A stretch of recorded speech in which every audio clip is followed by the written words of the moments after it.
आदरणीय दर्शक तथा श्रोतावृन्द नमस्कार। कोरोना भाइरसको संक्रमण बढ्न थालेपछि भौतिक दूरी कायम गर्दै घरैबाट सञ्चालित यो विशेष कार्यक्रम tough talk from home tough talk तपाईँसँगमा म दिलभूषण पाठक तपाईँ लगायत मेरा सबै दर्शक तथा श्रोतालाई स्वागत गर्दछु। हरेक हप्ता बिहिबार राति 9 बजे हिमालय टेलिभिजनमा प्रसारण हुने यो कार्यक्रम तपाईँ टफ टकको फेसबुक पेज, टफ टकको YouTube page, Hamro Patro mobile app र मेरो ट्विटर ह्यान्डलमा हेर्न अनि सधैँझै आइट्युन्स र एन्ड्रोइडको पोडकास्टमा सुन्न सक्नुहुनेछ। नेपालको राजनीतिक आन्दोलन र सामाजिक परिवर्तनका लागि नेतृत्वदायी भूमिका खेलेका नेपालका दुईवटा ठूला दल नेकपा र नेपाली कङ्ग्रेसमाथि भ्रष्टाचार नियन्त्रण, पारदर्शिता, भौतिक विकास र सामाजिक न्याय जस्ता सुशासनका मुद्दामा प्रभावकारी हुन नसकेको र पद र शक्तिकै लागि आसक्ति हुने गरेको चरम जनगुनासो छ। यिनै पार्टीहरू वर्षौंदेखि नेपालको शासन सत्तामा हालिमुहाली गर्दै आएका छन् र उनीहरूको यो कार्यशैलीमाथि जनताले पटक पटक प्रश्न पनि उठाउँदै आएका छन्। यसरी सत्ता सञ्चालनबाट आजित भएकाहरूबाट बेला बखत विकल्प खोज्नुपर्ने आवाज पनि मुखरित नहुने गरेको होइन। वैकल्पिक राजनीतिक शक्ति निर्माणको एजेन्डा बोकेर खोलेका राजनीतिक पार्टीहरू कोही आफै बिलाए त कोही आपसी फुट र जुटको श्रृङ्खलाको वरिपरि नै घुमफिर गरिरहेका छन्। यही सिलसिलामा झण्डै 17 महिना अघि फुटेको विवेकशील नेपाली दल र साझा पार्टी बुधबारबाट पुनः एकीकृत भएका छन्। गत स्थानीय तहको चुनावमा छुट्टा छुट्टै भाग लिएका यी दुई दल 2074 सालको प्रतिनिधि सभा र प्रदेश सभाको चुनावमा एकीकृत रूपमा चुनावी प्रतिस्पर्धामा उत्रिएका थिए। प्रतिनिधि सभाको एक सिटमा पनि विजय हासिल गर्न नसके पनि बागमती प्रदेश सभामा 3 सिटमा चुनाव जितेर आफ्नो उपस्थिति जनाएका थिए। तर परम्परागत राजनीतिक दलहरूभित्रको रोगले उनीहरूलाई पनि गाँजिहाल्यो। अहिले पुनः विवेकशील र साझा पार्टीले विगतका कमी कमजोरीहरूप्रति क्षमा याचना गर्दै सुसंस्कृत, मूल्य मान्यतामा आधारित आन्तरिक लोकतन्त्रको अभ्यास गर्ने प्रतिबद्धतासहित वैकल्पिक राजनीतिक शक्ति निर्माण गर्ने भन्दै विवेकशील साझा पार्टीको रूपमा एकबद्ध भएका छन्।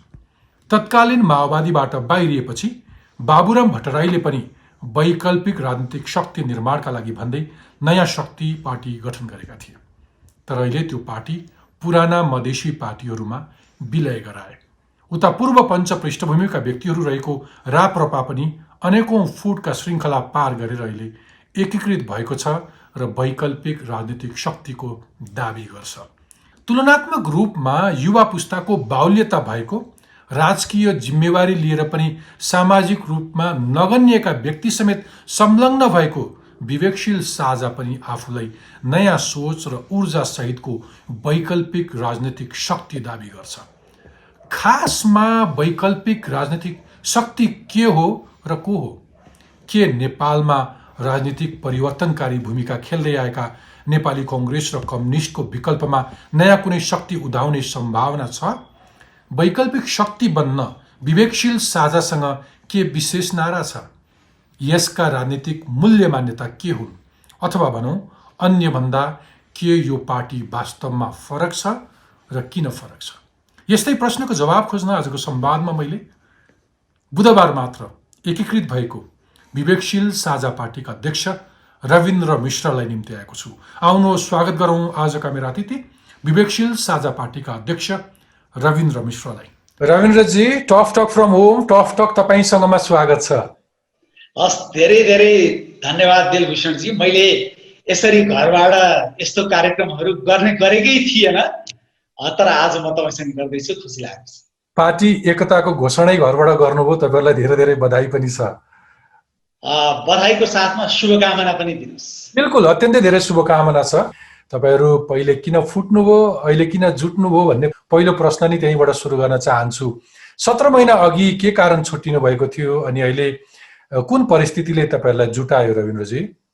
हामीले हाम्रो घोषणापत्रमा र हाम्रो संयुक्त प्रतिवेदनमा पनि लेखेको छौँ, हामी राजनीतिका सिकारु थियौँ।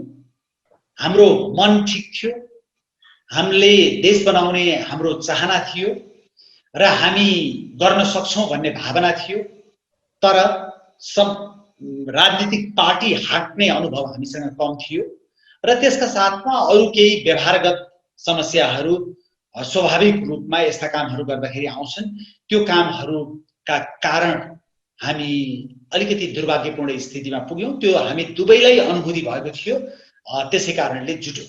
तर एउटा वैकल्पिक नयाँ सोचको एउटा राजनीतिक शक्ति भनेर तपाईँले दाबी गर्दै गर्दाखेरि र तपाईँको फुट र जुटको श्रृङ्खला हेर्दा चाहिँ उही पुरानो पार्टी भन्दा खास फरक देखिएन, होइन?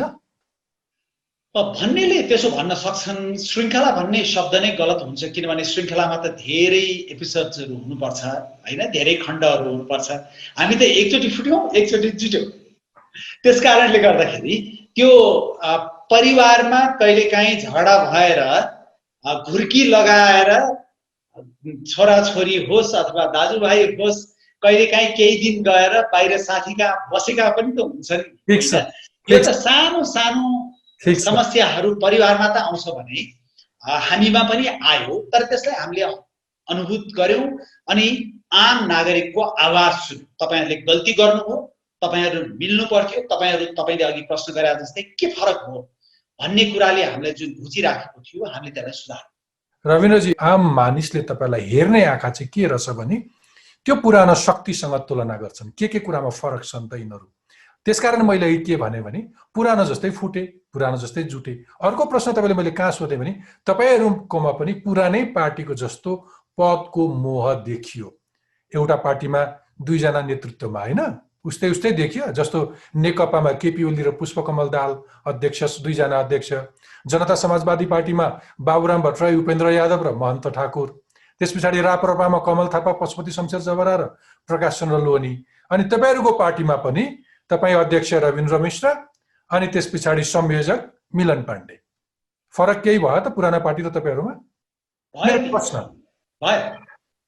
पहिलो म तपाईँको पहिलो खण्ड, प्रश्नको पहिलो खण्डलाई अलिकति स्पष्ट पार्न चाहन्छु।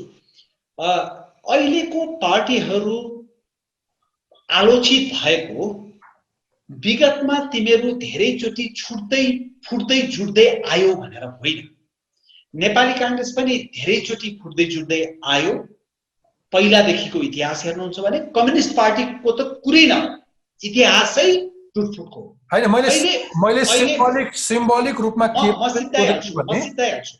अहिले उनीहरू आलोचित भएको मूल कुरा के हो भने तिमीहरूले डेलिभर गर्न सक्यौ, व्यवस्था परिवर्तन गर्यौ, यो देशको अवस्था परिवर्तन गर्न सकेनौ, तिमीहरू भ्रष्ट भयो, सुशासन दिन सकेनौ भनेर आलोचित भएको। त्यस हुनाले टुटफुट भएर आलोचित होइन। यो कुरा तपाईँले पार्टीको अवधारणा बनाएको दिनदेखि आजसम्म भन्दै आउनु भएको छ कि पुराना पार्टीहरूको कमजोरी। मैले कहाँ मात्रै तुलना गरेँ भने नयाँ पार्टी, नयाँ राजनीतिक वैकल्पिक शक्ति भनेर दाबी गर्दै गर्दा प्रारम्भदेखि नै तपाईँहरूको यात्रामा आजसम्म त्यस्तै आनी बानी देखियो नि, होइन? उस्तै गरेर फुट्नुभयो, उस्तै गरेर जुट्नुभयो, उस्तै गरेर उनका दुईजना अध्यक्ष छन् मिल्नेवाला, तपाईँहरूको पनि दुईजना अध्यक्ष हुनुभयो। त्यसमा फेरि अर्को पनि प्रश्न सोधिहाल्छु। जसरी त्यो दुईजना अध्यक्षवालाकै जवाब दिएको छैन मैले। ठिक छ, भन्नुहोस्। यो टुट्ने फुट्ने कुरा मैले कहीँ भन्ने गरेको छु। 2017 सालमा कम्युनिस्ट पार्टी पनि सानो थियो, काङ्ग्रेस पार्टी पनि सानो थियो, है त? 17 सालमा काङ्ग्रेस पार्टीको महामन्त्री लगायत घाडान नेताहरू काङ्ग्रेस पार्टी छोडेर गए। त्यसपछि पनि कम्युनिस्ट पार्टीमा टुटफुट भयो।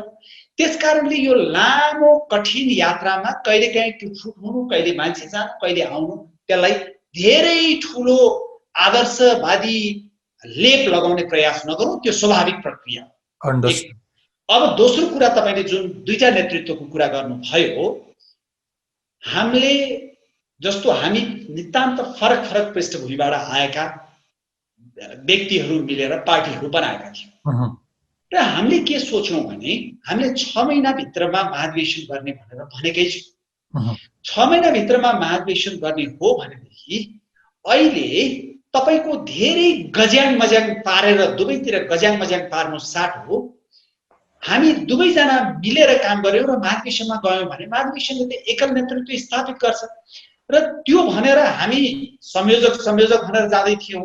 तर आम रूपमा तपाईँले भनेको जस्तै मानिसहरूले के बुझ्दिए भने यो त अहिलेको कम्युनिस्ट पार्टीको हाल भइहाल्यो, तिमीहरू के फरक भयो भन्ने बुझेपछि हामीले के भन्यौँ भने ल भइहाल्यो, उसै भए वरियतामा पहिलो नम्बरमा राखिएको व्यक्तिलाई अध्यक्ष भनौँ, दोस्रो नम्बरमा भएकोलाई संयोजक भनौँ र हामी मिलेर काम गरेर जाउँ भनेर हामी त्यस्तो व्यवस्थामा गएका हौँ। त्यसै कारणले यसलाई हामीले कम्युनिस्ट पार्टीको अहिलेको किचलो या अन्य कुनै पार्टीको रडाकोसँग जोड्न मिल्छ जस्तो लाग्छ।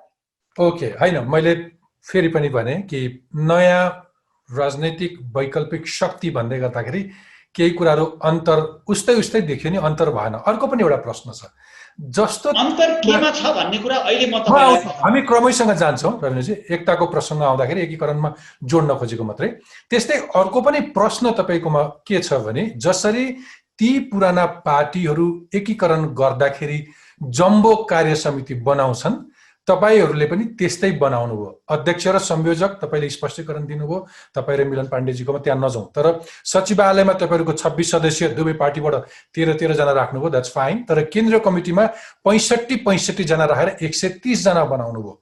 त्यो भनेको अरू पार्टीहरूले पनि यस्तै भागबण्डा गर्थे अनि त्यही भागबण्डा मिलाउनु पर्ने दबावले गर्दाखेरि एउटा जम्बो कार्य समिति बन्थ्यो। जस्तो नेकपाको 400 भन्दा बढी सदस्यको कार्य समिति छ, जनता समाजवादी पार्टीमा करिब 800 केन्द्रीय सदस्य छन्, बरु नेपाली कांग्रेसको पो सानो देखियो 85 सदस्य, हैन? यसमा तपाईको भन्नु के छ? यस्तो छ, 130 जना भनेको त्यस्तो जम्बो होइन राजनीतिक पार्टीको लागि। 130 जनाको केन्द्रीय समिति भनेको एकदमै ठुलो होइन, यद्यपि महाधिवेशनबाट यसलाई हामीले 79 मा धार्न पनि सक्छौँ, अथवा त्योभन्दा सानो होला अथवा अलिकति ठुलो पनि हुन सक्छ आवश्यकता हेरेर। त्यसो हुनाले 130 भनेको पहिलो कुरा केन्द्रीय कार्य समितिको लागि त्यो धेरै ठुलो संख्या होइन र सचिवालयको लागि त जहिले पनि त्यो ठुलो समितिको लगभग 1/3 को हिसाब हुने गर्छ सामान्यतया। त्यहाँ हाम्रो त त्यो 1/3 पनि पुग्दैन। त्यसो हुनाले I think we are fine. Okay, म कुनै पार्टीहरुसँग आबद्धता छैन मेरो कुनै पनि सँग, तर हरेक पार्टीका कुनै न कुनै आफ्ना आफ्ना स्वभावहरु छन्, आफ्ना आफ्ना सिद्धान्तहरु छन्, त्यसले कुनै न कुनै रूपमा जनतालाई क्याटर गर्छ अथवा जनताको मन जित्छ, स्वाभाविक हो। तपाईहरुका केही नाराहरु आकर्षक लाग्छ। मैले अर्को कुरा तपाईलाई सोध्न खोजे कि तपाईहरुको पार्टी एकीकरण गर्दै गर्दाखेरि त्यही प्रक्रिया माथि चाहिँ केही सदस्यहरु पर्टिकुलरली विवेकशील तर्फका साथीहरुले चाहिँ 13 जना केन्द्रीय सदस्यहरूले केही रिजर्भेसन राख्नुभयो र यो एकता प्रक्रियाबाट बाहिरिनु भयो।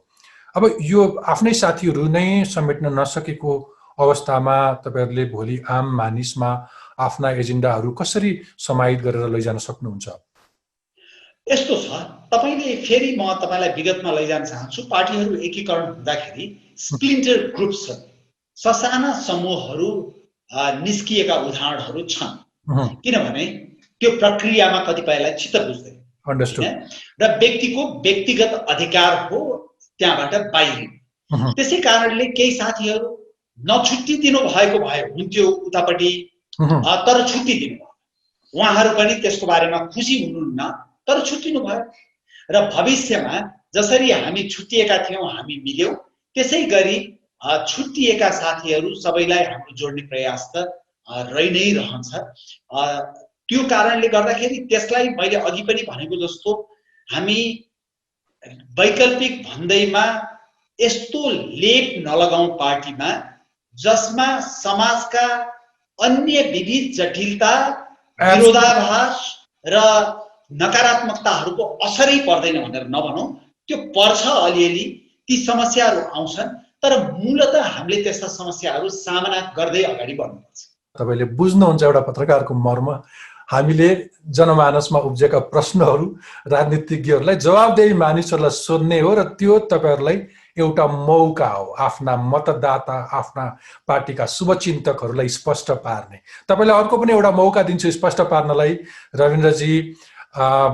असन्तुष्ट पक्षहरु जसले रिजर्भेसन राखे भनेर भने उनीहरुले राजनीतिक मुद्दाहरुमा तपाईहरु दुवै दलको स्पष्ट धारणा बन्न सकेन र पर्टिकुलरली पूर्व अध्यक्ष विवेकशील पार्टीका पूर्व अध्यक्ष उज्जवल थापाले पेश गरेको त्यो आन्तरिक लोकतन्त्र सम्बन्धी विषयलाई चाहिँ व्यवस्था गरियो भनेर पनि तपाईलाई आरोप लाग्यो।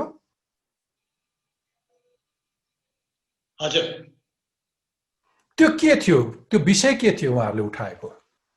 यस्तो थियो, अब पार्टीमा त्यति बेला 2 जना संयोजक थियौं र पार्टीका कतिपय साथीहरूको राय के थियो भने कुनै पनि प्रतिवेदन बनाउँदाखेरि 2 जना संयोजक भएर मिलेर बनाउनु पर्छ, एकजनाले आफ्नो सुरमा बनाउनु हुँदैन, त्यसले कन्फ्लिक्ट सृजना गर्छ, त्यसले द्वन्द्व सृजना गर्छ भन्ने थियो। त्यसकारणले त्यो एक पक्षीय विचारको अर्को पक्षीय विचारको हकमा हेर्नुहोस्, केही समय अगाडि एउटा पत्रिकाले लेख्दियो, हिलो छाप्दिन भन्दै भन्दै रविन्द्र मिश्रले हिलो छाप्नु भयो भनेर मलाई एउटा क्लिप देखाइदिनुहोस्, एउटा कोट देखाइदिनुहोस् जहाँ मैले हिलो छापाछाप गरेको छैन, म गर्दिन। मैले त्यति बेला पनि स्पष्ट भनेको थिएँ, घरभित्रको झगडा म चौतारीमा लगेर छताछुल्ल पार्न चाहन्न भनेको थिएँ र मैले त्यो भनाइलाई कायम राखेँ। त्यसै कारणले हो त्यो प्रतिवेदन एकपक्षीय बन्यो, अर्को पक्षबाट मैले त्यसको प्रतिवाद गरेँ।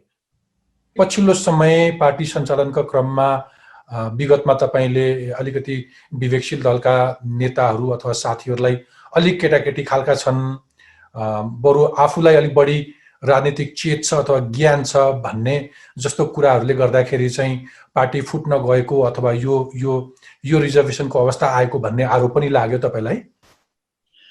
यस्तो छ, तपाईलाई भनेर तपाईले मलाई व्यक्तिगत रूपमा सोध्नु भयो, तर यो सामूहिक रूपमा भएको विषय। कतिपय त्यति बेला विवेकशील नेपाली दलका साथीहरू को गुनासो के थियो भनेदेखि साझाका साथीहरूले हामीलाई, अघि तपाईकै शब्द प्रयोग गर्ने हो भने, अलिकति नबुझेको हो कि अलिकति अपरिपक्व हो कि भनेर आरोप लगाइराख्नुहुन्छ भन्ने उताका साथीहरूको गुनासो थियो। अब साझाका कतिपय साथीहरूको गुनासो के थियो भने उहाँहरू जुन उमेरको हुनुहुन्छ, जुन पृष्ठभूमिको हुनुहुन्छ, उहाँहरूले त अलिकति सिक्नुपर्छ, अलिकति उदार हुनुपर्छ, अलिकति बुझ्नुपर्छ, तर उहाँहरूमा चाहिँ अलिकति दम्भ बढी भयो कि हैन, हट बढी भयो कि त्यस किसिमको धारणा फेरि अर्को पक्षमा पनि थियो।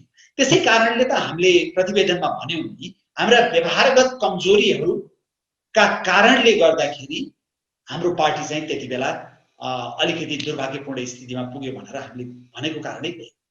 तपाईले हिजोको एकीकरणको दौरानमा तपाईले आयोजना गरेको भर्चुअल कन्फरेन्समा तपाईले स्पष्ट पारिसक्नुभयो, हाम्रा केही लर्निङ्सहरू, यो समाज अनुसार हामीले केही प्रयोगहरू गर्दै गर्दाखेरि त्यसमाथि केही गल्तीहरू भए, हामी त्यसमाथि क्षमा याचना गर्छौं र अब आगामी दिनमा चाहिँ जनतालाई एकरति पनि शंका गर्ने अथवा मनमा ठेस उत्पन्न हुने परिस्थिति सृजना गर्दैनौं भनेर प्रतिबद्धता व्यक्त गर्नुभयो।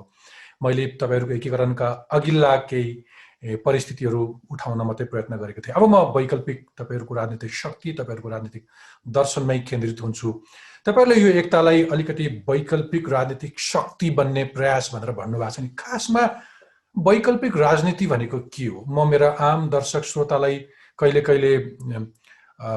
कति धेरैलाई जानकारी नहुन सक्छ अथवा यो कुरा मिस गरिरहेको अवस्था पनि हुन सक्छ, अथवा तपाईको बुझाइ र उहाँहरुको बुझाइमा कुनै ग्याप पनि हुन सक्छ भनेर म केही कुराहरू आम मानिसले बुझ्ने भाषामा भन्न आग्रह गर्छु। तपाईलाई मैले सोधेँ कि तपाईहरुले भन्ने गरेको वैकल्पिक राजनीति भनेको के हो? हस्, वैकल्पिक राजनीति राजनीतिक इतिहासको कुन घडीमा जन्मियो भन्ने कुरा प्रधान हुन्छ।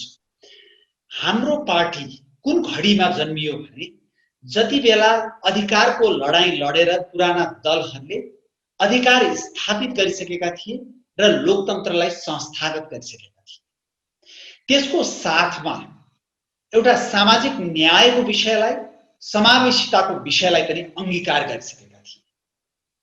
अब त्यो विषयहरूलाई सम्वर्धन गरेर हामीले नेपालमा सुशासन, समृद्धि र स्वाभिमानलाई स्थापित गर्नको लागि हामी अगाडि आएका हौं र देशको रूपान्तरण गर्नको लागि अगाडि आएका हौं। त्यसो हुनाले हाम्रो सन्दर्भमा वैकल्पिक राजनीति भनेको अवस्थाको परिवर्तन हो। अवस्थाको परिवर्तन भनेको के हो त भने आजसम्म 2007 सालदेखि गन्ती गर्ने हो भने 70 वर्षको इतिहासमा नेपालका राजनीतिक आन्दोलनहरू जहिले पनि व्यवस्था परिवर्तन गर्नमा केन्द्रित भयो। एब्सोल्युटली। र हरेक चोटि व्यवस्था परिवर्तन गर्दाखेरि त्यो परिवर्तन गर्नुपर्नको कारणको औचित्य दर्शाउनमा केन्द्रित भयो। जस्तो अहिले राजतन्त्रवादीहरू सडकमा निस्किएर गणतन्त्रले काम गर्दैन भनिरहेका छन्। मैले पार्टी घोषणा गर्दाखेरि भने गणतन्त्रका सबभन्दा ठूला शत्रु भनेको भ्रष्ट र असक्षम आडम्बरी गणतन्त्रवादीहरू नै हुन्। यदि गणतन्त्रवादीहरूले सुशासन दिन सकेको भए, यदि गणतन्त्रवादीहरूले भ्रष्टाचारप्रति शून्य सहनशीलता अपनाएको भए, म त्यसमा आउँछु। यदि गणतन्त्रवादीहरूले यो देशको स्वाभिमानलाई कायम राखेको भए अहिले राजतन्त्रवादीहरू सडकमा पनि निस्किँदैन थिए र हामी जस्तो नेपालमा सुशासन दिन्छौं, भ्रष्टाचारलाई शून्य पार्छौं र नेपाललाई समृद्ध बनाउने दूरदृष्टि हामीसँग छ भनेर आएका वैकल्पिक पार्टीहरूको लागि पनि स्थिति धेरै जटिल। ओके, कारणले नेपालको सन्दर्भमा वैकल्पिक राजनीतिलाई यसरी बुझ्नुपर्छ जस्तो लाग्छ। तर तपाईहरुले वैकल्पिक राजनीतिको नाममा उठान गरेका मुद्दाहरू हेर्दाखेरि चाहिँ आम मान्छेले यो पनि आरोप लाउँछन् कि तपाईहरुसँग खास मूल्य मान्यता केही पनि छैन, तर पुरानो पार्टीबाट असन्तुष्ट मानिसहरूलाई जम्मा गर्ने एउटा प्रयास मात्रै हो भनेर त्यसरी फरक व्याख्या गर्ने गर्छन्। त्यस्तो दोष लाग्छ? त्यसरी फरक व्याख्या गर्नेहरूलाई म दुईटा कुरा भन्न चाहन्छु। भारतमा वैकल्पिक पार्टी जन्मियो र अहिले दिल्लीमा नेपालको जत्रै जनसङ्ख्यालाई हाँकेर आम आदमी पार्टी बसेको छ, होइन त? हो।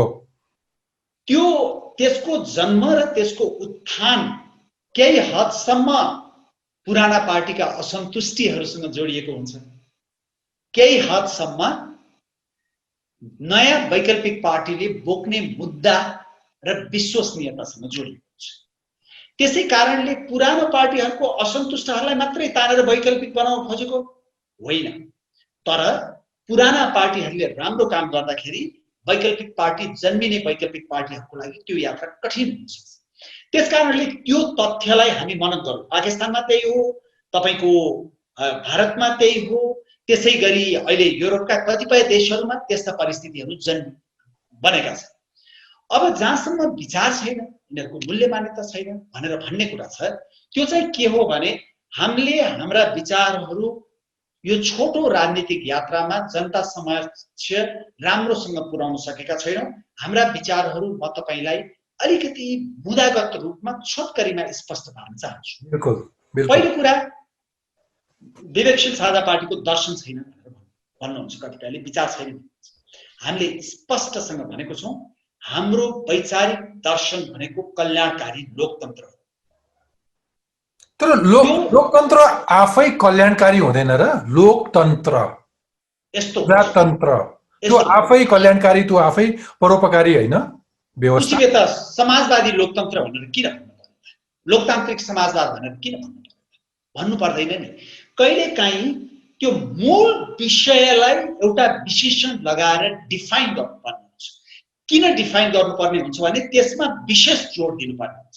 अब हामीले कल्याणकारी लोकतन्त्र किन भन्यौं त भने कल्याणकारी राज्यको अवधारणा सबै लोकतान्त्रिक देशले अवलम्बन गर्दैनन्, एउटा कुरा। र दोस्रो कुरा, कल्याणकारी राज्य अवलम्बन गर्ने देशले सबै लोकतान्त्रिक मूल्य मान्यता अवलम्बन गर्दैन। भनेको सिङ्गापुरमा पनि कल्याणकारी राज्यका कैयौं अवयवहरू अवलम्बन गरिएका छन्, चीनमा पनि गरिएका छन्, त्यसै गरी खाडीका देशहरूमा पनि गरिएका छन्। तर हामीले चीनको जस्तो अथवा खाडीको देशको जस्तो कल्याणकारी लोकतन्त्र चाहेको होइन। हामीले चाहेको कल्याणकारी लोकतन्त्रको बलियो जग भनेको लोकतान्त्रिक मूल्य मान्यता र अधिकार हुनुपर्छ, जसलाई हामीले सहभागितामूलक लोकतन्त्र भन्छौँ। सहभागिता सहितको लोकतन्त्रको जगमा कल्याणकारी राज्य निर्माण गर्नुपर्ने हुनाले कल्याणकारी लोकतन्त्र भन्छौँ। अब कल्याणकारी राज्य किन भन्यौं भन्दाखेरि नेपालमा नेपाली कांग्रेस जन्मेदेखि समाजवादी, कम्युनिस्टहरू पहिला त साम्यवादी भन्थे, त्यसपछि अहिले त समाजवाद उन्मुख संविधानै लेखे। संसारमा मलाई एउटा देश भन्दिउन् यी आडम्बरी समाजवादीहरूले जहाँ समाजवादलाई मूल मन्त्र बनाएर शिक्षा र स्वास्थ्य जस्तो नागरिकको नैसर्गिक अधिकारमाथि छरपष्ट व्यापार गरिएको होस्। कहाँ छ? युरोपमा समाजवादी देशहरू छन्, तर त्यहाँ राज्य सञ्चालन गर्ने नेताहरूले अस्पताल र प्राइभेट स्कुल चलाउँछन्, अथवा चलाए पनि जसले चलाउँछ संसदमा गएर त्यसैले प्राइभेट स्कुल कसरी चलाउने भन्ने नीति बनाउँछ, अथवा प्राइभेट अस्पताल कसरी बनाउने भन्ने नीति बनाउँछ? बनाउँदैन।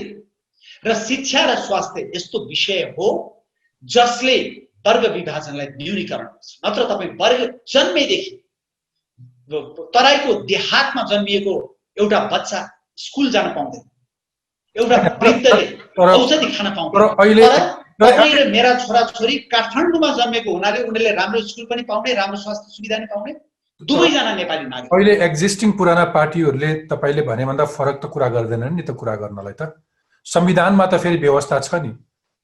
आमै तपाईले यो प्रश्न त सोध्न सकिन्छ हो, तर कुरा त म पनि के गरिदिन्छु के तपाईको राज्यको नेतृत्वमा पुगेपछि तपाईले गर्ने कुरा र तपाईले गर्ने व्यवहारमा सामञ्जस्यता भएन भने तपाई आडम्बरी बन्नुहुन्छ। त्यसै कारणले हो विपक्षमा बसुन्जेल कुरा गर्न सकिन्छ, तर राज्यको नेतृत्वमा पुगेपछि त डेलिभर गर्नुपर्छ नि।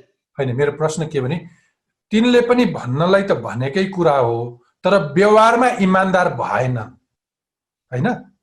म के चाहन्छु भने मेरो आम दर्शक श्रोताले बुझ्नका लागि चाहिँ तपाईहरुलाई यो फरक राजनीतिक वैकल्पिक शक्ति भनेर कसरी बुझोस्। किनभने योभन्दा अगाडि कांग्रेसले पनि कम्युनिस्टले पनि, म एउटा गरिब एउटा कम साक्षरता नभएको नागरिकलाई केन्द्र बनाएर यो कार्यक्रम सञ्चालन गर्छु, उनले पनि बुझुन् भनेर। रविन्द्र मिश्र सम्मिलित तपाई अध्यक्ष भएको विवेकशील साझा पार्टी अरु पार्टी भन्दा के फरक छ? यिनले पनि तिनको घरमा गएर के भने तिम्रो गरिबी न्यूनीकरण गर्छु, तिम्रो घाँस बाँसको ग्यारेन्टी गर्छु, तिम्रा छोराछोरीलाई भोको नाङ्गो राख्दिन, तिम्रा छोराछोरीले पढ्न पाउँछन्, तिम्रा वृद्ध बाबुआमालाई हामी भत्ता दिन्छौं भन्न त कसैले केही पनि बाँकी राखेको छैन। तपाईहरुले अहिले भन्दै हुनुहुन्छ गर्ने अवस्थामा पुग्न बाँकी छ। तपाईलाई मैले मौका कहाँ दिइरहेको छु भने दशकौंसम्म आजीवन एउटा मान्छेको जीवन सिद्धिन्दासम्म जति पनि झुटको खेती भयो तपाईको शब्दमा, अथवा यी शासक अथवा यी पोलिटिकल पार्टीहरु जति धेरै मुलुकमा जति समय जब सबैभन्दा बढी सत्तामा हालिमुहाली गर्ने ठूला दलहरु प्रति तपाईले उठाएको प्रश्न अथवा जुन जनगुनासो छ ती भन्दा हामी यस कारण फरक छौं भन्ने कुरा एउटा सामान्य मान्छेले बुझाउनलाई तपाईले मौका दिइराछ। ओके, पोइन्टमा या गाउँमा एकजना चोर छ, ठाउँमा गएर चोर छ भन्ने सबैलाई थाहा छ, अनि उले आएर भाषण दिन्छ चोर्नु एकदम अपराध हो भनेर भाषण दिन्छ। जसरी भ्रष्टाचार विरुद्धको अन्तर्राष्ट्रिय दिवसका दिन प्रधानमन्त्रीले भ्रष्टाचार गर्नु अपराध हो भन्नुभयो र मैले के भने त्यसो हो भने प्रधानमन्त्री वरिपरि अपराधीले घेरिएर बस्नु भएको छ भने। अब फरक कहाँनिर हो त भने कुनै पनि आदर्श बोल्दाखेरि को व्यक्तिले बोलिरहेको छ भन्ने कुरा महत्त्वपूर्ण हुन्छ। हामी के चोरेर जीवनको यो बिन्दुमा आएको हो? हामीले के लुटेर पार्टी चलाएको हो? हामीले के कसैलाई मारेर राजनीतिमा आएको हो? हामीले के चन्दा जबरजस्ती असुलेर तपाईको देश बनाउँछु भनेर आएको हो? हामी सबैले आफ्नो धरातलमा मेहनत र श्रम गरेर उभिएर आएका मान्छे हौं। त्यसो हुनाले यो नाक ठाडो पारेर तपाईसँग हामी कुरा गर्न सक्छौं। तर समस्या के हो भने हामीले उहाँहरूले जस्तै हामीले भन्छौं हामी गर्छौं भनेर भन्छौं, तर हामीले गर्ने मौका पाएको छैन। उहाँहरूले त बारम्बार एकै व्यक्ति 3 चोटी 4 चोटी 5 चोटी प्रधानमन्त्री भएर गर्ने मौका पाउँदा पनि नगरेपछि उहाँहरूसँग हामीलाई दाँच्न मिल्छ? उहाँहरूसँग दाँच्न मिल्छ? मिल्दैन। र उहाँहरूले 2046 सालपछि हेर्नुस्, समाजवादी भनिएको कांग्रेसले शिक्षा र स्वास्थ्यलाई कसरी व्यापारिक गर्नु पर्यो? आज के हालत भएको छ? गाउँमा एउटा फ्ल्याट भाडामा लिएर स्कुल चल्छ। तपाईले संसारमा एउटा देश छैन जुन देशमा सार्वजनिक शिक्षा र स्वास्थ्य निशुल्क र गुणस्तरीय नभइकन त्यो देशले प्रगति गरेको छ। अब यी दृष्टिकोणहरू हामीले आम जनता कहाँ लगेर अहिले विश्वास मात्रै दिलाउने हो, किनभने राजनीति भनेको परोपकारी संस्था चलाएको जस्तो होइन, जसले स्कुल बनाएर ल हेर्नुहोस् हामीले त यी स्कुल बनायौँ नि, हामीले त हेल्थ पोस्ट बनायौँ नि, हामीले त लाइब्रेरी स्थापना गरिदियौँ नि भनेर भन्न सकिँदैन। अहिले भनेको हाम्रो एजेन्डाले विश्वास दिलाउने हो, हाम्रो विगतको हाम्रो पृष्ठभूमिले विश्वास दिलाउने हो र त्यो विश्वासको आधारमा मतदाताहरूले मत दिए भने अनि हामीले डेलिभर गर्न सकेनौँ भने हामीलाई अर्को निर्वाचनमा तुरुन्तै हराइन्छ।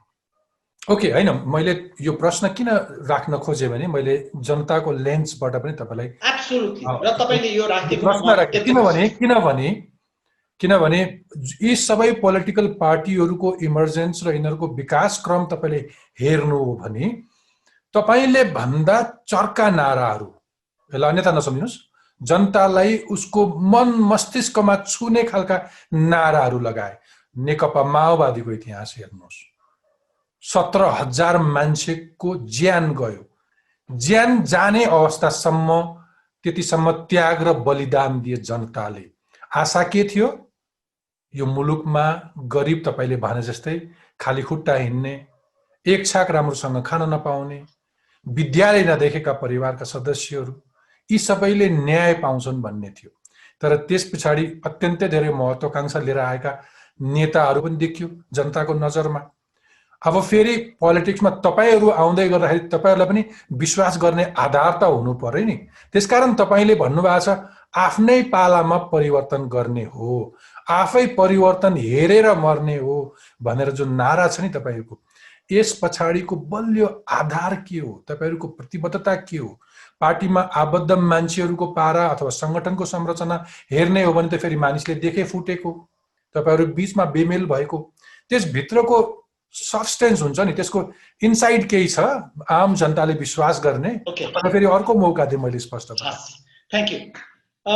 तेस्रो विश्वको नेपाल जस्ता देशहरूको एउटा विडम्बना के हो भने हामी धेरै जसो विषयहरूलाई सतहमा हेर्छौँ।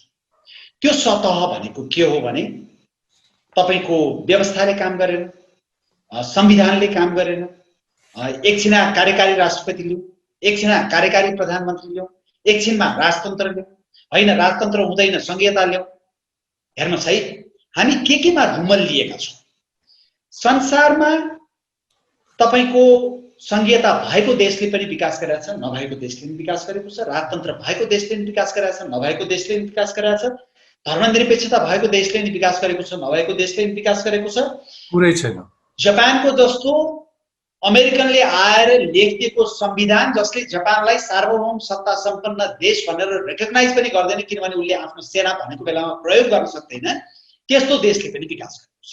नाच्न नजान्ने आँगन टेढो भनेको जस्तो हामी चाहिँ आफू भ्रष्ट छौँ, आफू असक्षम छौँ, आफू नातावाद कृपावादमा लिप्त छौँ, आफूलाई आफ्नै मात्रै चिन्ता छ, देशको चिन्ता छैन।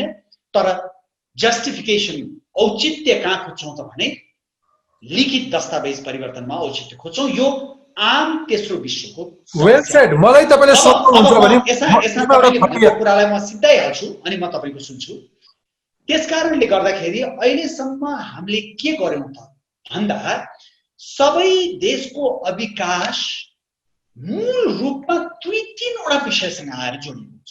एउटा सार्वजनिक शिक्षाको गुणस्तरसँग जोडिएको हुन्छ, किनभने सार्वजनिक शिक्षाको गुणस्तर राम्रो नभइकन तपाईले दक्ष जनशक्ति उत्पादन गर्न सक्नुहुन्न। दक्ष जनशक्ति उत्पादन नभई त्यो देशको कुनै पनि क्षेत्रमा एकदम अत्यधिक विकास हुनै सक्दैन, त्यो औसत मात्रै हुन्छ, औसत भन्दा न्यून हुन्छ। अनि सार्वजनिक शिक्षाको गुणस्तर राम्रो नभएपछि नैतिकवान जमात पनि नागरिक पनि निस्किन सक्दैन।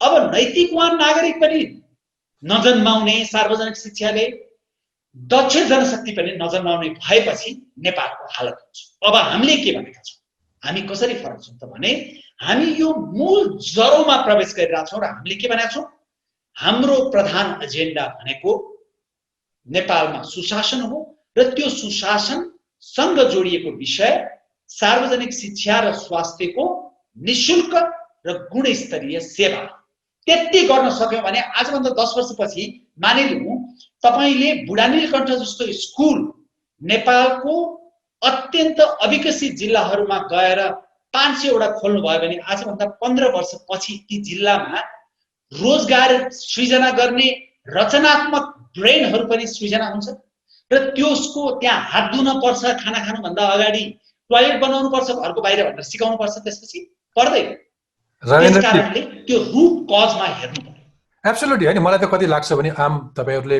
असक्षमताको प्रश्न उठाउनुहुन्छ मलाई त अहिलेको राजनीतिक नेतृत्व अथवा एक्जिस्टिङ दलहरुमा असक्षमता पनि ठीक छ नियत मात्रै राम्रो भयो भने पनि धेरै कुराले गति लिन्थ्यो मुलुकमा नेतृत्वमा युवाहरूलाई अवसर दिए नयाँ सोचहरूलाई अवसर दिए जुन क्रिएटिभ तरिका अपनाएर भ्रष्टाचार गर्छन् त्यस्ता गलत हरकतहरू मात्रै गरेनन् भने पनि धेरै क्षमता पनि भनेको हामीसँगै थिङ्क ट्याङ्क छ यही देशमा पढ्ने दिग्गज मान्छेहरू छन् तपाईँ जस्ता मान्छेहरू बीबीसीको अन्तर्राष्ट्रिय जागिर छोडेर राम्रो कमाई छोडेर राजनीतिमा आउनु भएको छ यहाँ आफै पनि गर्न सक्ने मान्छेहरूको अभाव होइन तर सोच हुनु पर्यो इमानदार प्रयत्न हुनु पर्यो भन्ने जस्तो लाग्छ मलाई ठीक छ मैले तपाईलाई अर्को एउटा प्रश्न सोधेँ कि तपाईहरुले पर्टिकुलरली अत्यन्तै महत्त्वका साथ उठाउने गरेको चाहिँ भ्रष्टाचार नियन्त्रण अथवा भ्रष्टाचार नियन्त्रण हुनुपर्छ पारदर्शिता भनेर भन्नुहुन्छ तपाईहरुको पार्टी एकीकरण आफै भ्रष्टाचार विरुद्धको दिवसका अवसरमा पारेर गर्नुभयो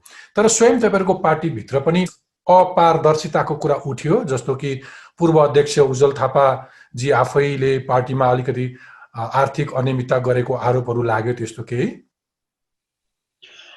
त्यो हाम्रो त्यो एकदमै नितान्त फरक पक्ष हो र त्यो विवेकशील साझामा हुँदाखेरिको विषय होइन त्यसका आफ्नै केही इस्युजहरू होलान् तर पारदर्शिता भनेको विषयलाई कसरी बुझ्नुपर्छ भने त्यो निरपेक्ष पारदर्शिता हुँदैन राजनीतिक दलमा लोकतन्त्र र समिति प्रणालीको बीचमा सन्तुलन हुनुपर्छ पारदर्शिताको नाममा हामी बाटोमा नाङ्गै हिँड्न सक्दैनौँ मान्छे त मान्छे हो नि सबैलाई थाहा छ लुगा नलायो भने हामी कस्तो हुन्छौँ भन्ने तर त्यो त गर्दैनौँ होइन हो exactly same thing applies in a political party or in any other organisation okay हुन्छ अब अलिकति सैद्धान्तिक प्रश्न अघि तपाईले केही उठाइसक्नु भएको थियो तर तपाईहरुको साझा पार्टीको गत वर्ष लुम्बिनीमा भएको भेलाले चाहिँ धर्मनिरपेक्षता र संहिताको बारेमा जनमत संग्रह गर्नुपर्ने निर्णय गरेको थियो त्यो निर्णयप्रति तपाईहरुको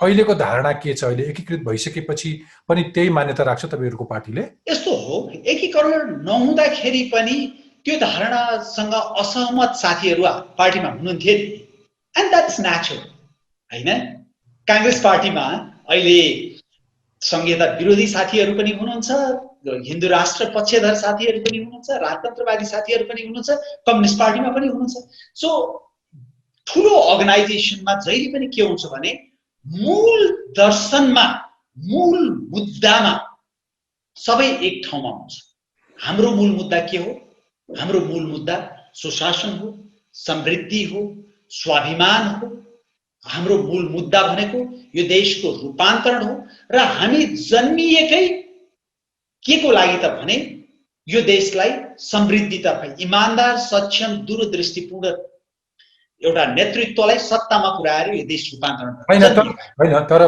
एकैछिनमा सिधा त्यसै कारणले यो मुद्दामा हाम्रो विमति छैन तर जुन तपाईले लुम्बिनी भेलाको विषय उठाउनु भयो त्यस्ता विषयहरूमा जहिले पनि मति र विमतिहरू हुन्छन् र अहिले पार्टी एकीकरण भएपछि पनि स्वाभाविक रूपमा त्यसमा सहमति जनाउने त्यसमा विमति जनाउने साथीहरू हुनुहुन्छ र यो विषय भनेको हामी पर्गेल्दै जान्छौँ यो विषयमा छलफल चलाउँदै जान्छौँ महाधिवेशनले पार्टीको एउटा धारणा बनाउँछ र कहिलेकाहीँ तपाईको धारणा नबन्दाखेरि कतिपय दृष्टिकोणहरू आफ्ना दृष्टिकोण बोकेर पार्टीको मूल मुद्दामा समाहित भएर हामी अगाडि बढ्छौँ तर त्यो परिस्थितिमा पुग्नुभन्दा अगाडि नै टुङ्गिसकेको विषय संविधानमा उल्लेख भइसकेको कुरा चाहिँ जनमत संग्रहको पक्षमा लिएपछि तपाईको पार्टीमा संलग्न रहेका केही अलिकति वरिष्ठ नेताहरू अलिकति थिङ्क ट्याङ्क मानिने मान्छेहरूले चाहिँ छोड्नुभयो जस्तो सूर्यराज आचार्य मुमाराम खनालजीहरूले यही प्रश्न उठाएर छोड्नुभयो तपाईहरुको पार्टी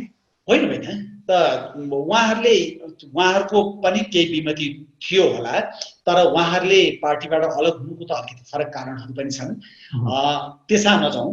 तर तपाईको संविधानले निर्क्युल गरेको विषय, अहिलेको संविधानले गणतन्त्र, संघीयता, धर्मनिरपेक्षता अंगीकार गरेको छ र हामी त्यही भित्रबाट चुनाव लडेर त्यही राज्य संरचनाबाट यो नेतृत्वमा पुगेर यो देश रूपान्तरण गर्छौं भन्दैछु। र अहिलेको संविधानले निश्चित केही विषयहरूमा बाहेक सबै ठाउँमा जनतालाई आफ्नो मत व्यक्त गर्ने अधिकार पनि दिएको छ, जनमत संग्रहको अधिकार पनि दिएको छ। र कसैले त्यो जनमत संग्रहको अधिकार प्रयोग गर्छु भन्यो भने त्यसलाई प्रतिगामी भन्न मिल्दैन, त्यसलाई पश्चगामी भन्न मिल्दैन। के हो प्रतिगमन भने, के हो पश्चगमन भने? ओके, त्यसो भए तपाईहरुको पार्टीको आधिकारिक धारणा बुझ्न सकिन्छ। अहिले सडकमा पूर्व राजावादीहरूले गणतन्त्र नै फाल्ने अथवा संघीयता हटाउने अथवा हिन्दू राष्ट्र कायम गर्ने भन्दै जुन आन्दोलन भइरहेको छ, यसप्रति तपाईहरुको पार्टीको कुनै अफिसियल धारणा छ? हैन, यसप्रति अब अहिले त भर्खरै हामी एकीकृत भयौं, तर तपाईको नेपालको संविधानले दिएको अधिकारलाई प्रयोग गरेर शान्तपूर्ण रूपमा कसैले आफ्नो मत निर्माण गर्न चाहन्छ भने त्यसलाई तपाईले एकदम भूतप्रेत जागेको, गोबर खाएको, प्रतिगमन मौलाएको, यो त हेर्नुस् नेपालको राजनीतिमा गएको 30 वर्ष 70 वर्षको राजनीतिले यस्तो अनुदार समाज निर्माण गरिदिएको छ जहाँ तपाईं र मेरो दृष्टिकोण अन्तर हुने बित्तिकै तपाईं पश्चगमनकारी, तपाईं प्रतिगामी। जनकपुरमा बस्ने एकजना नागरिक जसले संघीयता यो देशको लागि आवश्यक छ, संघीयता चाहिन्छ यो देशमा भन्यो भने के त्यो विखण्डनकारी मात्रै हुन्छ? त्यो देशभक्त नेपाली हुन सक्छ कि सक्दैन? अथवा बिहान उठेर पूजा आराधना गर्ने र नेपाल चाहिँ विश्वको एक मात्रै हिन्दू राष्ट्र थियो, त्यो हिन्दू राष्ट्रको परिचय बाँच्नु हुँदैन थियो भन्ने मान्छे असल र देशभक्त हुन सक्दैन? त्यो पश्चगामी मात्रै हुन्छ। ठीक छ। अनि जसले अग्रगमनको नाममा यो देशको दोहन गर्छन्, यति काण्ड गर्छन्, ओम्नी काण्ड गर्छन्, बालटार काण्ड गर्छन्, धमिजा काण्ड गर्छन्, लाउडा काण्ड गर्छन्, त्यो चाहिँ जस्ट बिकज उनीहरूको धारणा अलिकति फरक भयो, उनीहरू अग्रगमनकारी। मैले भन्न खोजेको के हो भने तपाईं र मेरा धारणा फरक हुन सक्छ, तर लेट्स रेस्पेक्ट इच अदर, अनि मात्रै उदार लोकतन्त्रको मूल्य मान्यतामा हामी बाँधिएका हुन्छौँ। म अझै यसमा एउटा कुरा थप्न चाहन्छु। संसदमा तपाईले याद गर्नु भएको छ, संसदमा तपाईले आफूले चाहेको जस्तो विधेयक पारित हुँदा ताली पिट्ने, आफूले चाहेको जस्तो विधेयक पारित भएन भने बहुमतको आधारमा टाउको कनेर टेल्ने भनेर तपाईको कुर्सी हानाहान गर्ने। के हो लोकतन्त्रमा? रविन्द्रजी, मैले लोकतन्त्र व्यक्तिको दृष्टिकोणबाट निर्देशित हुँदैन, लोकतन्त्रको मूल्य मान्यताबाट व्यक्तिको दृष्टिकोण निर्देशित हुनुपर्छ। रविन्द्रजी, मलाई तपाईले एज अ संगठनका हिसाबले जे पनि मुद्दाहरू उठाउनुहुन्छ, एउटा नागरिक समाजको महत्त्वपूर्ण अङ्ग पत्रकारितामा रहेका कारण म यी विषयहरूमा सधैँ छलफल र संवाद चलाउँछु। तपाईले भने जस्तै हाम्रो कार्यपालिकाका व्यतिथिका बारेमा, न्यायपालिकाको व्यतिथिका बारेमा तपाईले उठाउने गरेको भ्रष्टाचारका मुद्दामा म दर्जनौं कार्यक्रमहरू यसरी नै संवादका रूपमा सञ्चालन गर्दै आएको छु। एउटा मात्रै आशय के हो भने जवाबदेहिता बढाउन, सुशासनमा योगदान पुर्याउन। एउटा पत्रकारिताले कति योगदान पुर्याउन सक्छ त्यसका लागि लाग्ने हो। मैले तपाईलाई सोध्न खोजेको के हो भने तपाईले अघि देखाइरहेका ठाउँहरूको व्यतिथिको कुनै हिसाबै छैन। ट्रान्सपेरेन्सी इन्टरनेसनलले यत्रो रिपोर्ट सार्वजनिक गर्यो, हामी समाजमा भ्रष्टाचार बढ्यो भनेर चिन्ता गर्ने हैनौं कि बचाउन लाग्छौं, हैन? नेकपालाई बचाउन थाल्छौं, काँध थाल्छौं। त्यो आफ्नो भनेको समाज कति कुरूप भइरहेछ भन्ने केही दृष्टान्तहरू खोज्नलाई टाढा जानु पर्दैन। न्यायपालिकाको भ्रष्टाचारका बारेमा एउटा वरिष्ठ अधिवक्ताले ठुल्ठुलो स्वरमा यो कार्यक्रममा पटक पटक भन्नुभएको छ। पटक पटक ती कुराहरू आइरहन्छन्। मैले तपाईलाई सोध्न खोजेको के भने समाज त फेरि त्यही समाज हो। तपाईलाई मैले यति धेरै प्रश्नहरू सोधेँ, जुन प्रश्नहरू तपाईले चित्त बुझेन होला, तर त्यो प्रश्न मैले समाजमा उठेका प्रश्नहरू तपाईसँग ल्याइ पुर्याएका हुँ। एउटा वैकल्पिक शक्ति बन्न कति सजिलो रहेछ। मैले जस्तो उदाहरण तपाईलाई दिन्छु कि नेपाली कङ्ग्रेसले अथवा कम्युनिस्टहरूले भन्छन् कि त्यो 7 सालको आन्दोलनभन्दा अगाडिदेखि हामी स्थापित भएका हौँ, हामी पञ्चायत विरुद्ध लड्यौँ, हामीले राजतन्त्र फाल्यौँ, यत्रो समावेशिता अथवा सामाजिक न्याय अथवा यिनका लागि भनेर बन्दुक उठायौँ, जेल नेल खप्यौँ भनेर धाक त लागिरहन्छन् नि। तपाईँले अहिले भनिरहेको कुराहरूलाई फेरि आम मानिसले कसरी रिसिभ गर्छ त भन्दाखेरि, जस्तो गत वर्ष कास्की 2 नम्बरको उपनिर्वाचन हेऱ्यो भने तत्कालीन विवेकशील र साझाका उम्मेदवारहरूले कुल मत प्राप्त गरेको जोड्दाखेरि मुस्किलले 1000 हाराहारी पुग्छ। तपाईँको विचारप्रति म सम्मान गर्छु, धेरैले तपाईँलाई चिन्न जान्ने मान्छेहरूले तपाईँले गरेको त्याग पछिल्लो समय र तपाईँको लगाव देखेर प्रशंसा गर्छन्। तर मेरो प्रश्न के भने, एउटा वैकल्पिक शक्ति बन्न कति गाह्रो रहेछ नेपालमा? तपाईँलाई राति निन्द्रा लाग्छ? एउटा कुरा के हो भने, म मानसिक रूपमा एकदमै कठिन र चुनौतीपूर्ण यात्राको लागि तयार भएर आएको व्यक्ति हुँ। किनभनेदेखि मलाई थाहा छ यो समाजमा गाउँको उपभोक्ता समितिको सदस्य ऊ स्थानीय समाजसेवी होइन, ऊ काङ्ग्रेस कम्युनिस्ट हो। स्कुलको शिक्षक, कलेजको प्राध्यापक ऊ शिक्षक र प्राध्यापक होइन, काङ्ग्रेस कम्युनिस्ट हो। रविन्द्रजी, पत्रकार रविन्द्रजी, आधा सम्पादकहरू 99% सम्पादकैहरू पत्रकार छोडिदिनुहोस्।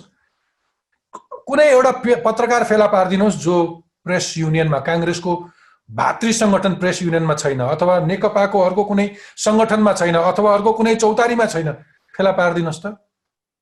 म कुनै राजनीतिक दलमा संगठनमा आबद्ध छैन भनेर भन्न सक्ने पत्रकारहरू निकालौँ त। पत्रकार हाम्रै पत्रकारकै नाममा पत्रकारिताको ज्याकेट अथवा ओढेर अथवा ह्याट लाएर बदमास गर्नेहरू कति छन् भन्नुहोस् त।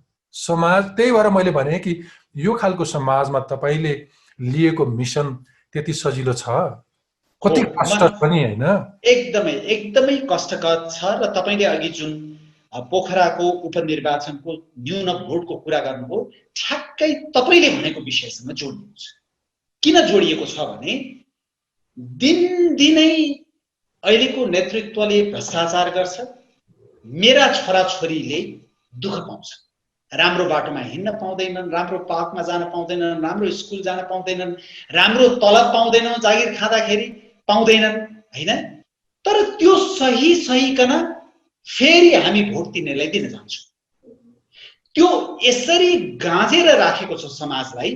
त्यो गाँजेको जुन बक्स छ, फलामे एउटा सिक्री छ, त्यो तोड्न गाह्रो छ। तर दिलभूषणजी, म तपाईँलाई भन्छु, अब ठिक छ, हाम्रा कमजोरीहरूका बावजुद हामी कमजोरी सुधार्दै जाउँला।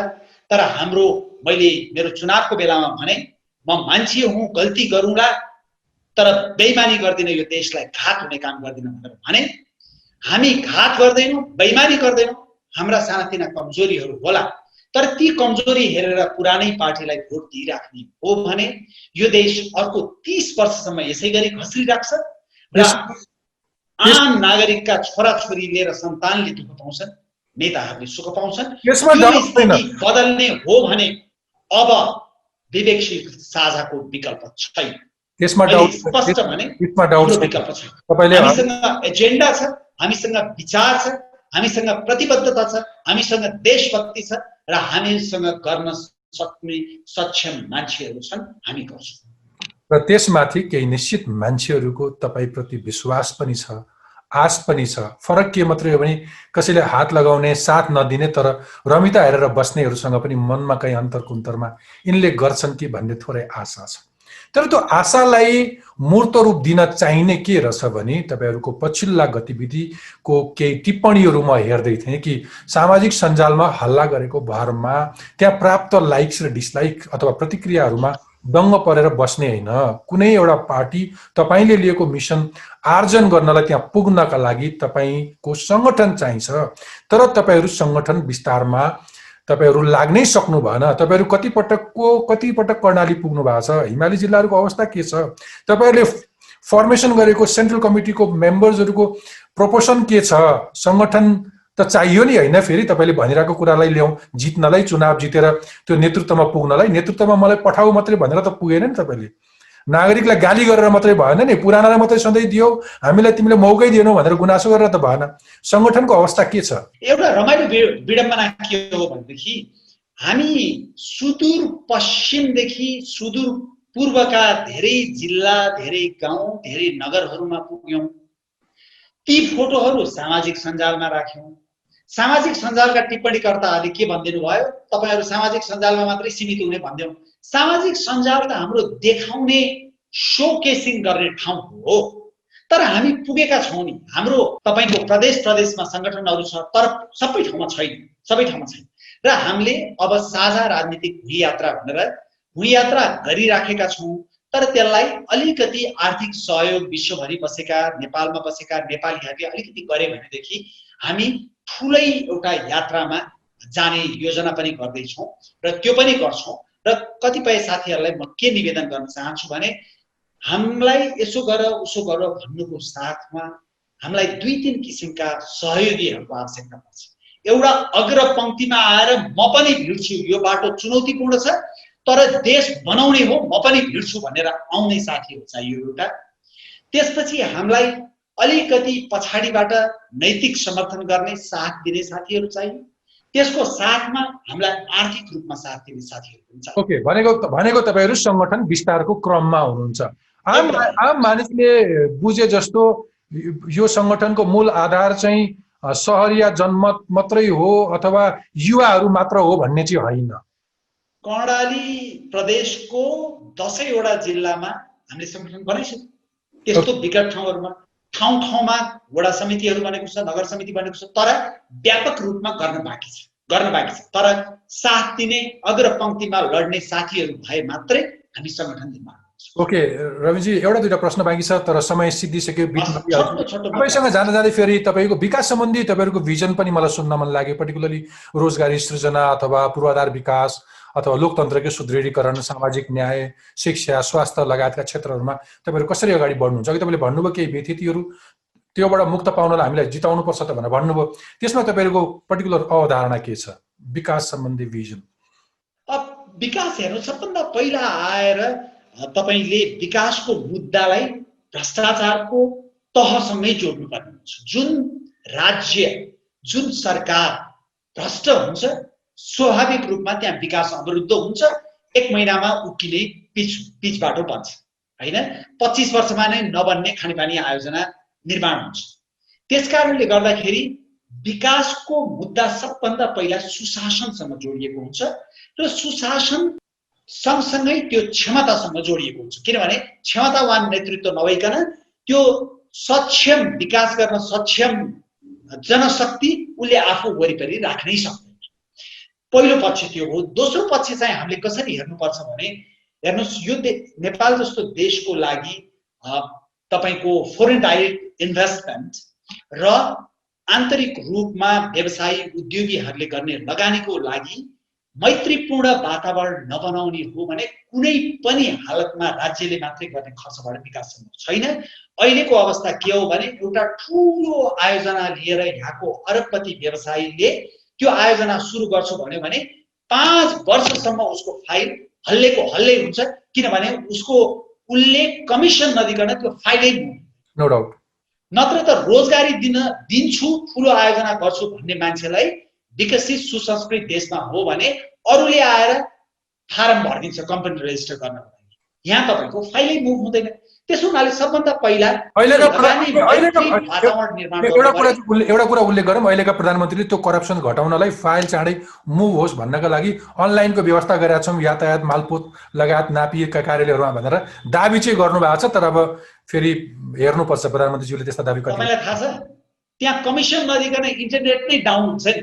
इन्टरनेट अप त्यति बेला मात्रै हुन्छ जब कमिसन पाउँछ हैन। कतिपय ठाउँमा हामीले पढाएको छौँ समाचार। त्यसकारणले मैले भन्न खोजेको के हो भने, विकासको भिजनिङ गर्नुभन्दा अगाडि इमानदार र सक्षम नेतृत्व चाहियो। अनि त्यो सक्षम नेतृत्वले नेपालका प्रमुख राष्ट्रिय महत्त्वका अहिले झन्डै 25 वटा आयोजना छन्। राष्ट्रिय महत्त्वका आयोजना 25 वटा हुन सक्दैन धीरभूषणजी। मैले दक्षिण कोरियाको एक्जाम्पल बारम्बार दिन्छु। सोल बुसान राजमार्ग भन्दाखेरि बजेटको 25% एउटा राजमार्गमा खर्च गरेको छ। हो, त्यो हो राष्ट्रिय महत्त्व। मलाई एकजना अर्थशास्त्रीले के भन्दै हुनुहुन्थ्यो भने, अहिले हामी 2077 सालमा छौं। तपाईं अर्को 33 वर्ष जोड्नुहोस्, अर्को 23 वर्ष जोड्नुहोस् र तपाईँ सम्झिनुहोस् कि तपाईँ अर्को शताब्दीमा प्रवेश गर्दाखेरि पनि अहिलेका यी राष्ट्रिय गौरवका आयोजना जहाँका त्यही हुन्छन् ती कम्प्लिट हुनेवाला छैनन्, जुन हिसाबले यो सरकारले हरेक वर्ष बजेट छुट्याउँछ। केही हुनेवाला छैन।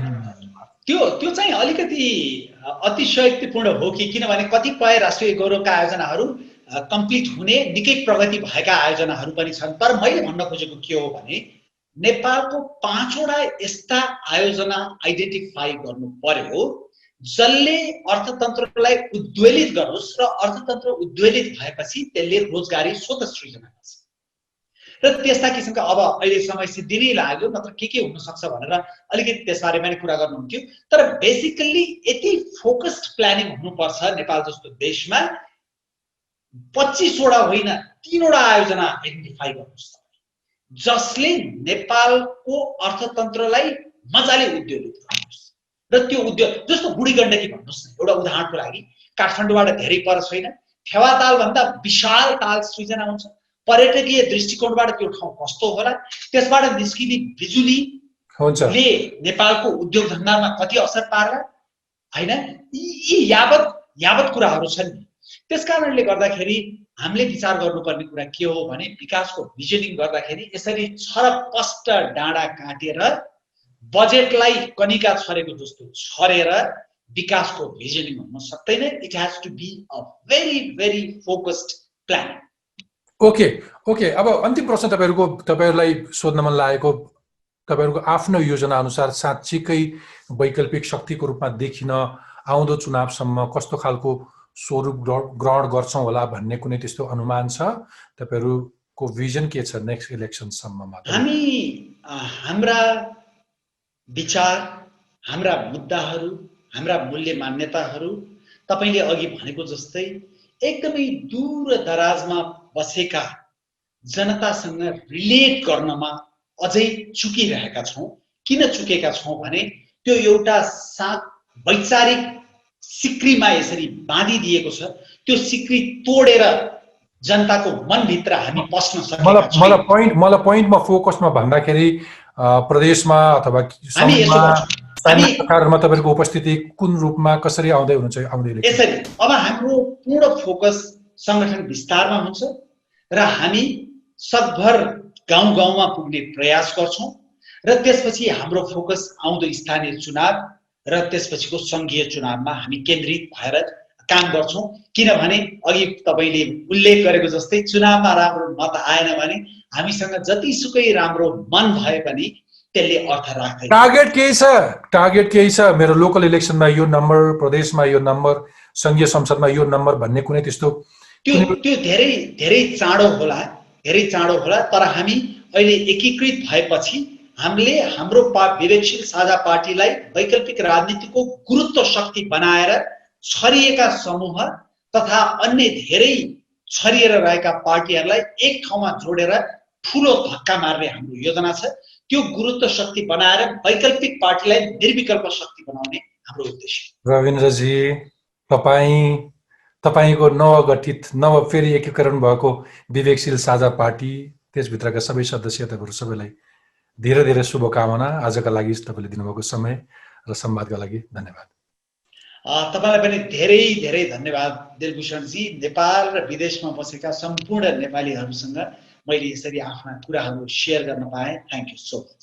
स्टुडियोमा पछि भेटौँला। घरैको बैठकबाट, तपाईको घरैको कोठाबाट मैले आज जोड्ने प्रयत्न गरेँ। आम चासो राख्ने तपाईहरुलाई, हेरेर बस्नेहरूलाई सम्भवतः आजको संवादले केही जानकारी दिन्छ, मनमा उठेका जिज्ञासाहरूको उत्तर दिनेछ। यो हाम्रो धर्म हो। फेरि पनि एकचोटि तपाईलाई धन्यवाद रविन्द्रजी। नमस्ते। Thank you.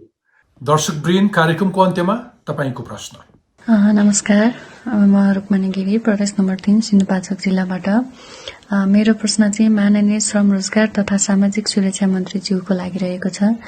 पछिल्लो समयमा चाहिँ कोभिड-19 को कारणले रोजगारीको क्षेत्रमा चाहिँ प्रत्यक्ष असर देखा परिरहेको छ र यस क्षेत्रमा सरकारले अहिलेसम्म के कस्ता कार्यक्रमहरू, राहत कार्यक्रमहरू ल्याइराख्नु भएको छ र के कस्ता कार्यक्रमहरू चाहिँ ल्याउँदै हुनुहुन्छ, के कस्ता योजनाहरू छन् त्यसको बारेमा बताइदिन हुनको लागि म मन्त्रीजीलाई आग्रह गर्दछु।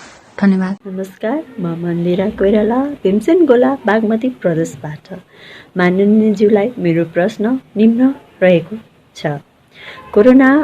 कोरोनाको उपचार अथवा प्रतिरोधात्मक किसिमका भ्याक्सिनहरूको रसिया, चाइना, बेलायत लगायतका विभिन्न राष्ट्रहरूमा अनुसन्धान भइरहेको अवस्था छ।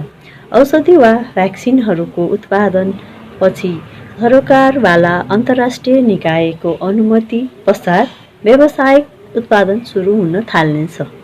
त्यसबेला नेपालको पहिलो कदम के हुनेछ? खरिदको प्रक्रिया अगाडि बढाइनेछ कि कुनै राष्ट्रले अनुदान देला कि भनेर कुरिनेछ? नमस्कार, म सपना गिरी बालाजु बागमती प्रदेश काठमाडौँबाट। यस्तो कोभिडको संक्रमण बढिरहेको बेला उपत्यका लगायतका देशका विभिन्न भागमा लामो तथा छोटो दूरीका सार्वजनिक यातायातमा यात्रुहरूको चाप अत्याधिक छ, जहाँ न कुनै स्वास्थ्य मापदण्ड अपनाइएको छ न त सामाजिक दूरी कायम गरिएको छ।